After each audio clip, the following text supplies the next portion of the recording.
Hello and welcome. This is Michele Christensen of OneNote Ready Life, and this is a late Plan With Me video for January of 2021. I'm filming in OneNote for Windows 10, and I'm going to be walking you through how I evaluate the past month and set new goals for the upcoming month. I film Plan With Me videos after finishing my monthly goal setting process so that I can give you a very concise overview and give myself the time I need to really reflect and think about things and set some good goals for myself. And also, you'll see that the pages I use for my month-to-month planning are pretty basic, so there isn't really much to show in the way of OneNote tips. Before I show you my plans, I want to mention that I've had kind of a hard time the last few months. There's nothing really going on for me that's any worse than for anyone else dealing with the pandemic. So I don't want to dwell on this too much or overemphasize it, but it was, long months of the pandemic. By December, we were in month 9 or 10. We had a very eventful election in the U.S. In November, we had a big home repair that took on a new urgency, and then the holiday season came, and so all that was kind of combined, and it really exhausted me. I also live in the Los Angeles area, and we've had really high COVID cases for months now, so we've been locked up tight. And of course, I follow all the measures, but it has been hard. With that being said, let's get into it. So these are the goals that I set for OneNote Ready Life, which is my YouTube channel and all the things I do relating to the business side of things. I have this page set up with my goals on it written in black, and then I do the color is just to add commentary or whether I did it or not. And the color isn't significant in any way. I just pick a color so that it looks different from the original text. So I just had two goals on here. As I mentioned, I pared down a lot in November. I was just feeling overwhelmed and with too much on my plate, so I pared things way, way down. And this first goal is following my editorial schedule, and I have been working on this for over a year now, probably a year and a few months. And prior to November, I felt like I was really pretty much done with this. Like I felt like I had finally troubleshooted the entire process, figured out everything that got in my way, created tools where I needed them, and that I was really successfully following my editorial calendar. And I was ready to kind of put that into the done category, and like I'm no longer working on this, it's just something I do. But in November, when everything kind of got jumbled up, I fell behind on that. And so in December, I wanted to keep this on my goals, and I probably will now for a couple more months until I have a few more good solid months under my belt. But I even softened it a little bit to say, do my best to follow my editorial schedule. And so I did. I did okay. Not great, not bad. The second goal was to finish the OneNote Planner Creator Series. And if you haven't seen this, I did a series of live streams with people who create planners specifically for OneNote. And that aired back in the fall and November and maybe even into December. And I have just one more wrap-up post I want to do, and I wanted to do it in December. I didn't get to it, but January is just as good a time, in my opinion. Everyone's thinking about planners and the year and that kind of thing. So then my personal goals were also quite pared down. I record all of my calories and log my food, and that just really works well for me. And usually I have a target for how much I want to undereat by. I am actively seeking to drop a little bit of extra weight right now. And in December, instead of setting an actual number goal, I just set the goal that I was going to continue to track because it's really easy, at least for me, when the holidays roll around and there's different special foods and special meals and that kind of thing, to just go way off track. But if I just continue to log what I'm writing down or write down what I'm eating, it helps just keep me a little bit more mindful and keeps me on track. So I did that, and I'm very pleased with the results.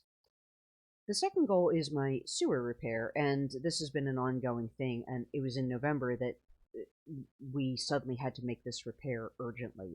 We need to replace the pipe that goes from our house out to the city and the place where they connect. And it's a very big job. It involves a lot of different agencies and permits and paperwork and calls and this, that, and the other. And it finally came to where we had to get it done, and we have all the paperwork signed. And at this point, we're just waiting on other people.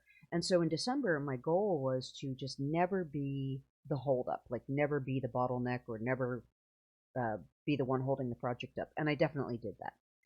We're still waiting on other people, but it's fine. As long as I'm not holding the show up, I'm happy. And then my final personal goal was to continue reading GTD, or Getting Things Done. That's the book and productivity system. And this is actually the third time I'm reading it, and I'm loving it. It's great. I've been working on some implementation, and I can't believe how much I'm getting out of it. Even though this is my third time going through it, it's like there's just so much great stuff in that book. The final thing I put in, or section I put in for the month, is called What Else? And I just like to put this section in here so I can write down anything that came up, good, bad, or indifferent, that impacted how my month went. And I just had this one comment, which was that it was a really hard year end. I was feeling some heavy burnout, mental fatigue, stress, and pessimism. I felt very pessimistic throughout the whole month. And I'm in a much better mental state now. I feel very optimistic. And there's something about flipping the calendar to a new year, even though it's kind of not, it doesn't really do anything. It just kind of refreshes my outlook. And then this is my December annual plan. So this is what I thought I would be doing in December when I set up my year last January. And needless to say, like everybody else, the year did not unfold anything like I expected. But I had a very light month planned, and I even put this note in here and highlighted in yellow, which is to have a light schedule as much as possible in case those winter blahs come, which they kind of did. And then the last thing I want to show you for December is my December calendar. And what I use this for every month is I put a calendar in, and then I write down one good thing that happened each month. And I could have gone back in and filled this out. I could have done that at any point, and I considered doing it for this presentation because I could go back to my notes and find something good that happened each day. I'm sure I can find something. But I wanted to just leave this because I feel like it really shows kind of the mental state I was in. Like a lot of the days are blank, and there's not much color, there's no doodles, there's no, fun things like stickers or anything. And this is just where I was, so I wanted to just leave this as a sort of, this is how it was. This was the month I had. So I don't know about you, but I've never been so happy to be done with December and done with a year. So let's get into January.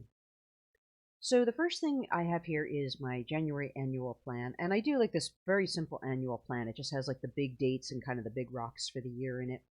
And January is very light, just a few family birthdays, and we've been doing those virtually. So that's, awesome. Love that.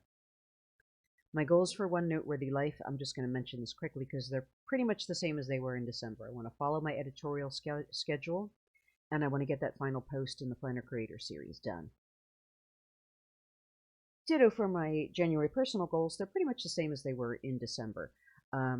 For my calories, I'm going to try and undereat by an average of 300 per day. The sewer repair, hopefully, will get on the contractor's schedule soon. And again, I just want to make sure I am personally never the holdup in this process. And I want to continue reading, Getting Things Done. I'm aiming for 15 minutes a day on either reading or implementation, and that's going really well. I'm really enjoying it. And then finally, I have a calendar ready to be filled in for the month, and you can see it's already partially filled in because I'm filming a little bit late in the month. And that's it. I'm all set up for January, and as I do at the end of every Plan With Me video, I want to take this opportunity to encourage you to try your own goal setting and review process. And it doesn't have to look like mine. It can be very simple, or it can be in whatever format you like. But this has been so helpful to me, and it's been, I think, really responsible for me really accomplishing a lot of what I wanted to accomplish in the last, 3 or 4 years that I've been doing this. So, yeah, I want to just encourage you to try it, and if you already have a process, maybe try expanding it. If you have any questions or comments or something you want to see in more detail, just leave a comment on this video and I will do my best to answer you. And if you want to see more videos like this, as well as OneNote tutorials, please subscribe by hitting the subscribe button, and let me know you like this video by hitting the thumbs up button. Thank you so much for joining me, and let's have an awesome 2021, and I'll see you in the next video. Bye-bye!